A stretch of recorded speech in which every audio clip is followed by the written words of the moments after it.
നമ്മളിന്ന് ഈ കാണുന്ന ആര്യഭവനിലോട്ടാണ് കഴിക്കാൻ പോകുന്നത്. ഓക്കെ, നമുക്കവിടെ ചെല്ലാം. ഫസ്റ്റ് നമ്മൾ ടോക്കൺ എടുത്ത് കഴിഞ്ഞു.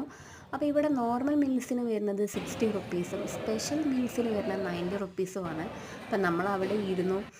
പിന്നെ നമുക്കിവിടെ അവർ ഈ നോർമൽ മീൽസായിരുന്നു ഞങ്ങൾ വാങ്ങിയത്. അപ്പോൾ അതിലവർ തരുന്നത് ക്യാബേജ്, പിന്നെ ഈ സോയാബീനിൻ്റെ ഒരു കൂട്ടുകറി, പിന്നെ ഓലൻ, തൈര്, പിന്നെ സാമ്പാർ, ചോറ്, പപ്പടം, പിന്നെ മുളക് വറുത്തത്. ഇതാണ് അവർ തരുന്നത്.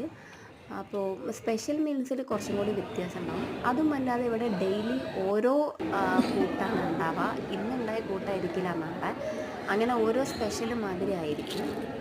അടിപൊളി ടേസ്റ്റായിരുന്നു. അപ്പോൾ ഇതാ ഞാൻ കഴിക്കാൻ പോവുകയാണ്. അപ്പോൾ ഞാനൊരു ഉരുള കഴിച്ചു. അടിപൊളി ടേസ്റ്റായിരുന്നു. അപ്പോൾ നിങ്ങളെല്ലാവരും ഇവിടെ വന്നൊന്ന് ട്രൈ ചെയ്ത് നോക്കാം. പിന്നെ എപ്പോഴും റഷ്